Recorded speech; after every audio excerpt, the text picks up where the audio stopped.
नमस्कार, मैं हूं विवेकानंद और आप देख रहे हैं news for nation. Bihar NDA में आज विधान परिषद सीटों को लेकर समझौता हो गया। बाकायदा इसका ऐलान भी कर दिया गया। दिल्ली से पटना पहुंचे बिहार बीजेपी के प्रभारी भूपेंद्र यादव और जेडीयू कोटे से शिक्षा मंत्री विजय चौधरी ने संयुक्त रूप से आज इसका ऐलान किया है। इस समझौते में बीजेपी के कोटे में वैसे तो 13 सीटें गई हैं, लेकिन एक सीट अपने सहयोगी पशुपति कुमार पारस के लिए बीजेपी ने छोड़ दी है, वैशाली की सीट। जेडीयू के कोटे में 11 सीटें गई हैं, यानी कि बिहार एनडीए में 5 दल हैं, उसमें से 3 दलों का तो प्रतिनिधित्व विधान परिषद चुनाव को लेकर हुआ, लेकिन जो 2 दल हैं यानी कि वीआईपी मुकेश सहनी की पार्टी वीआईपी और जीतन राम मांझी की पार्टी हम, दोनों दल से बिहार विधानसभा में 4-4 विधायक चुनाव जीतकर आए थे। हालांकि वीआईपी के विधायकों की संख्या कम हो गई है, उनके एक विधायक मुसाफिर पासवान का निधन हुआ है, लिहाजा वीआईपी के खाते में अभी 3 विधायक हैं, जबकि जीतन राम मांझी के पास 4 विधायक हैं। यानी कि इन 2 छोटी पार्टियों को बिहार विधान परिषद में सीट बंटवारे में कोई हिस्सेदारी नहीं मिली है। ये दोनों दल के नेता हाथ मलते रह गए। पशुपति कुमार पारस की पार्टी, जिनके पास बिहार विधानसभा में कोई प्रतिनिधित्व नहीं है, यानी कि लोजपा के पास कोई विधायक नहीं है, बावजूद उन्हें विधान परिषद में एक सीट बीजेपी कोटे से दी गई है। जीतन राम मांझी इस समझौते से पहले तक 2 सीटों की मांग कर रहे थे।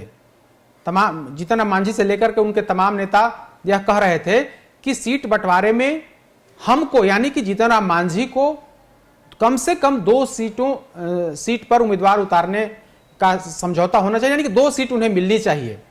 लेकिन उनकी बात को भी खारिज कर दिया गया, उनकी मांग को सिरे से खारिज किया गया। अब जरा मुकेश सहनी की बात कर लेते हैं।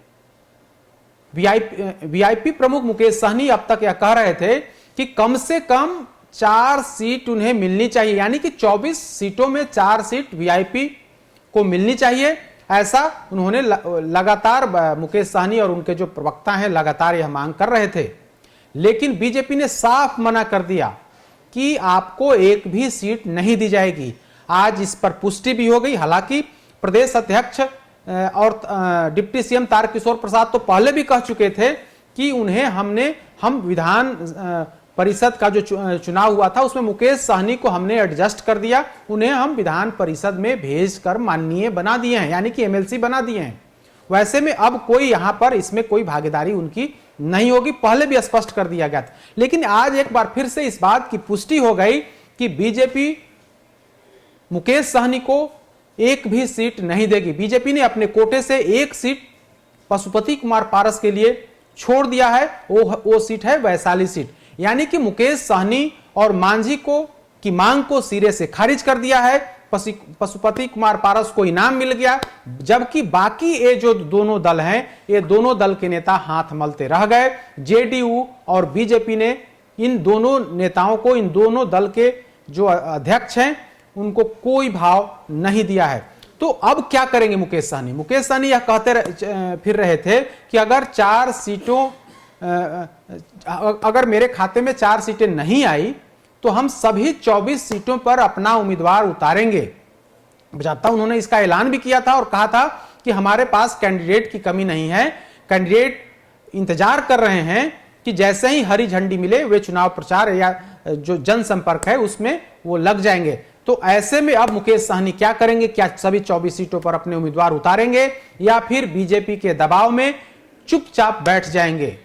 अब देखने वाली बात होगी कि मुकेश सहनी का अगला कदम क्या होता है। लेकिन जीतन राम मांझी की बात करें तो जीतन राम मांझी अब तक की जो जानकारी निकल करके सामने आ रही है, जीतन राम मांझी कुछ नहीं करने वाले हैं। उन्होंने अपनी मांग रखी, उस मांग को बीजेपी और जेडीयू नेतृत्व ने खारिज कर दिया। तो ऐसे में वे अब चुपचाप ही रहेंगे और फिर प्रतीक्षा करेंगे कि अगली बार कब मौका मिलता है सरकार पर हमला बोलने का, जेडीयू और बीजेपी पर हमला बोलने का।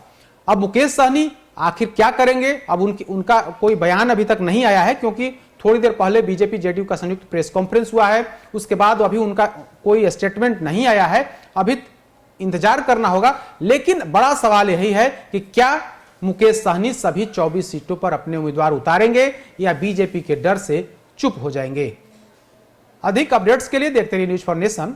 नमस्कार।